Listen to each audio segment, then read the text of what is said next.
Hello beautiful people. Welcome back. Today I want to take you on a little bit of a tour of the garden, but I've noticed that there's a whole heap of stuff to harvest, so we're going to do that, and I want to show you a few things that have come up in the garden as well that I'm pretty pleased and excited about. And we'll just kind of take a walk through. Hopefully it doesn't rain on us.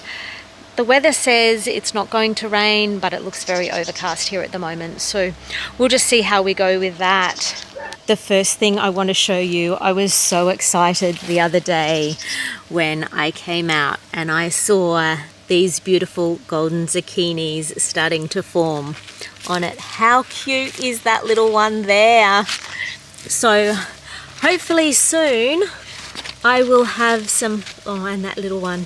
Hopefully soon I will have some nice golden zucchinis that I can start harvesting and using in the kitchen. Now while we're down low, let's go over to the coffee tree and see how well this is bouncing back from being so much in the sun and getting very sunburnt, to look at these beautiful green glossy leaves that are coming through. I'm so impressed with that. I think this little coffee tree might actually make it. I just wanted to give you guys a quick view of the garden and how wonderful it's looking, even though it has been extremely hot.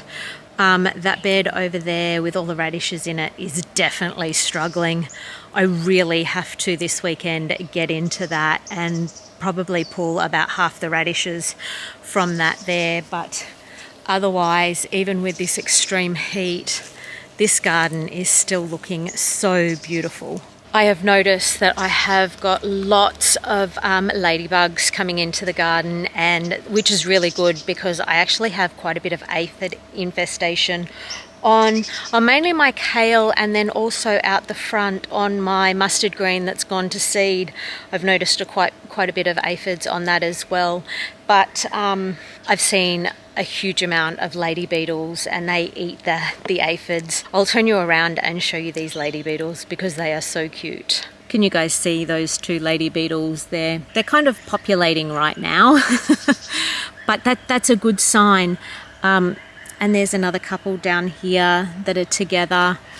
And there's just one by itself there and another one there. Now this is the kale that I'm letting go to seed, and there is quite a bit of aphid infestation on it, as you can see just here, but there's also quite a few ladybugs, so they're there to eat all the aphids. I don't think they'll get through all the aphids, but they're populating, so that's a good thing. Now let me see if I can find it. Oh, there it is. So this morning I was out here, and can you see that on there? That's the ladybug larvae. So they've been hard at work, and they're making new ladybugs to help out. So I'm really excited about that. Oh, there's some more just in here, which is absolutely fantastic because that just builds up the ladybug population, and it gets our ecosystem here in the garden healthy and strong. And while I'm down here, these are the long white cucumbers. They're slowly getting there. I'm thinking what I might do with some of my seedlings, or probably all of my seedlings, is I'm going to go to the worm farm and get some worm castings and just put it around the seedlings, and then put a bit more mulch over the top and see how that goes. And then later on this afternoon, what I might do as well is give this garden a water with the worm casting juice, and then just do a foliage spray on all of these veggies, and just get that nutrients in through the leaves and see if that helps a bit as well.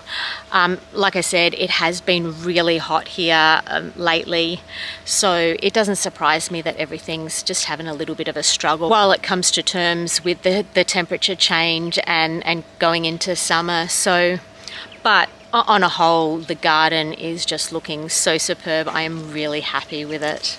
I want to show you guys what has happened in this little area over here and these two self-watering pots. I planted oxheart tomatoes in these two pots, and I'm super excited to say that I have tomato germination. I've got 1, 2, 3, 4, 5, 6 tomatoes have germinated in this pot. And this pot over here hasn't done quite so well. I can only see 3 at the moment, which are back here and 2 over there. But then also, if you look down, oh Ace, if you look down here, I have some sunflowers that I also planted straight into the ground, and they've germinated as well. All right, let's get into a little bit of harvesting. I noticed some strawberries around here that need to be picked. Not quite. Well, maybe I don't have as many in here as I thought I did. Some is better than none, right? Okay, so there wasn't too many strawberries. I thought there was more than that, but I did come out this morning and pick some. But while oh, nice. Sorry, I just picked a fig. While I'm heading down this way and picking berries, let's go and have a look at the mulberry tree. Oh, one's not quite ready. Oh, I see one over the back there that's ready. Any more over this side? It's a little bit scarce. Oh, that one is definitely ready. Oh, and there's another one just up in here hiding. Look, in the next few days, I will have quite a few mulberries ready. But slim pickings, but a couple is better than none.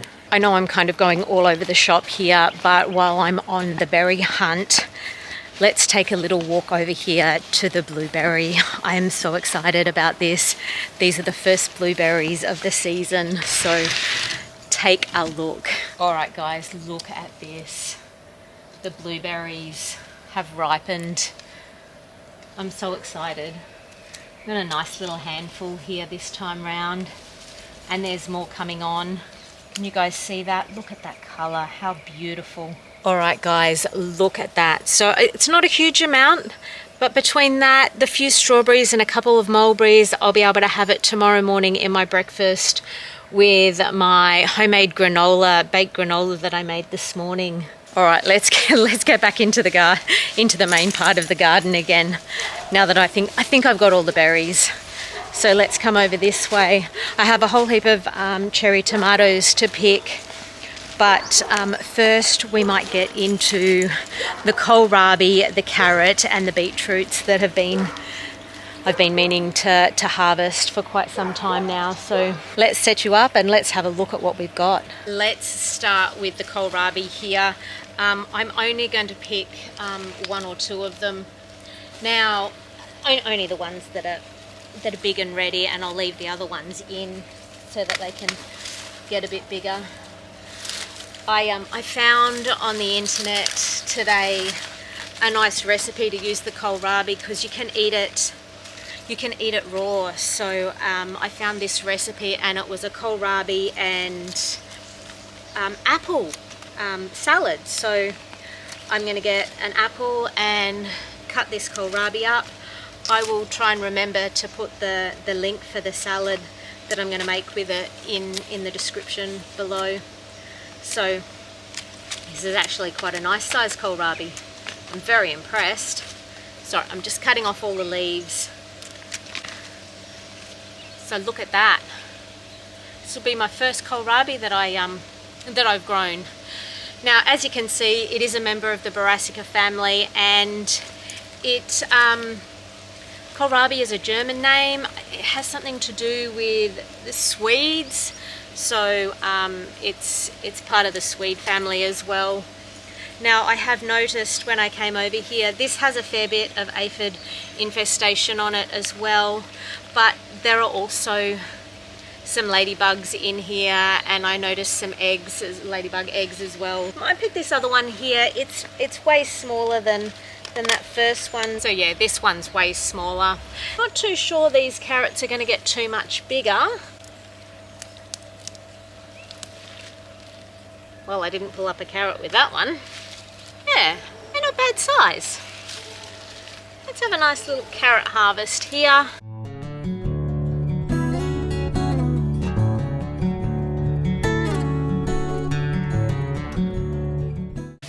Now there's a carrot in here somewhere. There it is. And there's that carrot that I pulled out the leaves. So that's not a bad little harvest for my first time growing carrots, and I've already, like you know from previous video, I did dig up some carrots earlier. That's actually a really good harvest. I'm impressed. Just over here, and I'll show you soon, I have planted some purple carrots, and I noticed that they're starting to germinate now, so I look forward to that. Okay, let's get into these multicolored beetroots here. Oh, it's not very good. Oh, that's a cutie. They're quite small.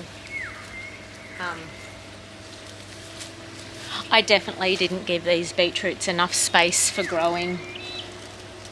But a little something is better than a little nothing. Let's see what they... Oh, that's all right.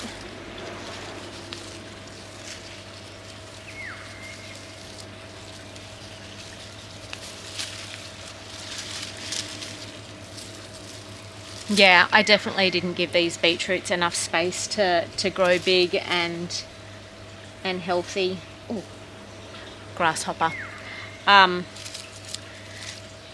But that's just a lesson learned. Next time I will make sure that I space, and the carrots, make sure that I space them further apart and probably water them, and maybe they need a bit more organic material in there.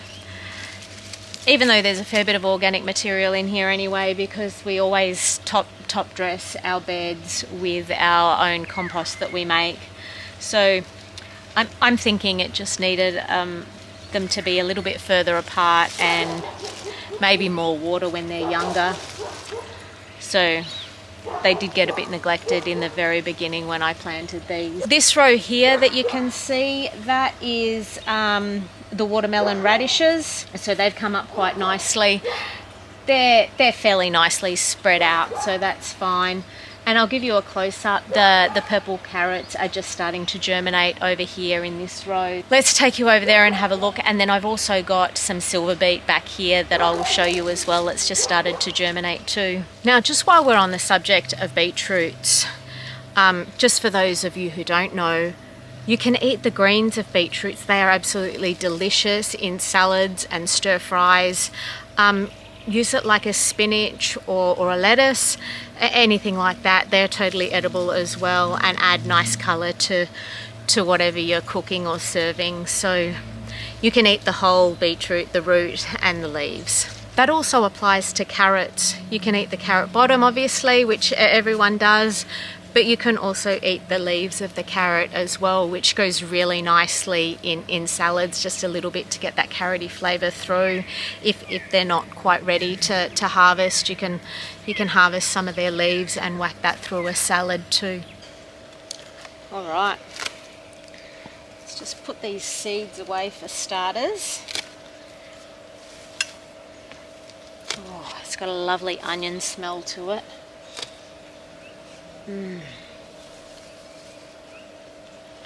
Alright, let's pull this up and see what colour we have.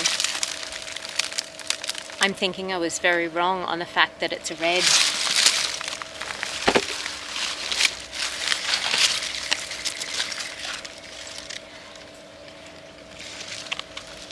Even though it's not like a fully developed bulb because it has split off into several.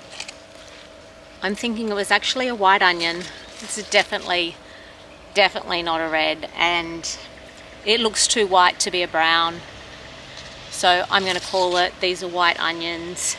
I'll just cut off the roots and use these in a slow cooker or something like that in the next couple of days. Look, as your onions are growing, you can also eat the leaves. These ones aren't that great to eat right now because they've just been on there for so long. I'm not going to eat it. I'm just going to cut them at about here and use the white part. But as they are growing and when the onions haven't fully formed, you can come out and use the leaves for that onion flavour in your stir fry or your slow cooker or with your scrambled eggs or you know, your greens and eggs and stuff like that. So yeah, this is another thing that you can eat all of it from the leaves all the way down to the root. So make the most of what you're growing in the garden. Use every part that you possibly can to flavor your meals and to get the most out of it, because that way you're using your vertical space for growing and stuff like that. Why just use part of the vegetable or the fruit when you can eat and use the whole lot of it? It just makes sense to make the most of what you have growing in your garden and consuming it. All right, look, while we're on the harvest mission, how about we harvest a whole heap of these daikon radishes, and it looks like tomorrow I'm going to have a big day of preserving all of this lovely goods that I've picked today. I'm going to prop you up at the end and we can go through and just see how big some of these daikon radishes have got, or how small they've stayed.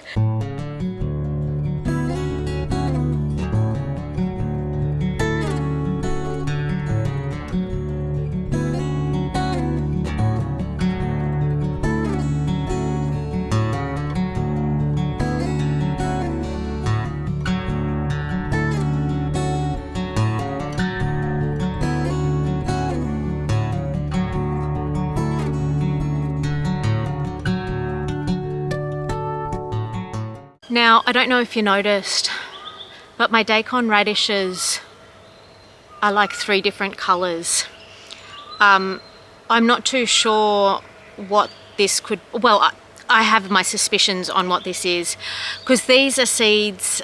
These radishes were grown from seeds that I saved from last season's radishes. So what I'm thinking is this seed didn't get cross-pollinated with a purple radish, just your normal round purple radishes, and it got pollinated with its own kind, so it turned out white. Where this one, I reckon this seed was cross-pollinated with a purple radish, so it's come out purple. And this one, I'm thinking the same thing. It just took on more of the genetics of the white over the purple, but with still a little bit of purple. I'm sure they're all going to still taste delicious and really nice. I am going to, I'm just going to do a simple ferment with these. I think I might do it pillow style. I think I will. I think I'll just cut them up into chunks. And actually, I just remembered, I am going to make some more of the pillow fermented vegetables that I showed you, I think it was last week, with the cauliflower. I've got some broccoli, some carrots, some red onions, and I think I'll just put all of these daikon radishes in with that ferment and ferment them that way. So they're going to be preserved and kept nicely, and all the ones still left in the garden, I'm going to give them a water now. Hopefully they grow a bit bigger, because this is not a very big daikon radish at all, but I did overplant that bed and I really didn't keep up with the water. I've only been watering every couple of days, and it kind of looked like it needed watering every morning and night. So now that I've thinned it a bit, I think the ones that are still left in there should form quite nicely. So we'll see how that goes. And last thing, just before I sign off, I want to show you how big the sunflowers are getting. I'm so excited. I can't wait till they start to flower. Look at the size of these guys. They're starting to get a really nice thick stem on them. They're going to look beautiful when they're in flower. I'm going to leave it there today for this little garden harvest and garden tour. I hope you guys are enjoying and following me for birthday month. You can follow me on both Instagram and Facebook at Lucas Lifestyle by Kylie Lucas, and follow me there. But I hope you're also following me here on YouTube. I've already put up the first 5 days and it's the 7th today, so I will be putting up another birthday month video in the next few days with the next lot of days on it. So I hope you guys are really enjoying that and that you're enjoying my garden tours as well. So please hit that subscribe button and press the bell icon so you're notified when I upload a video. And guys, thank you. Big hugs. Until next time.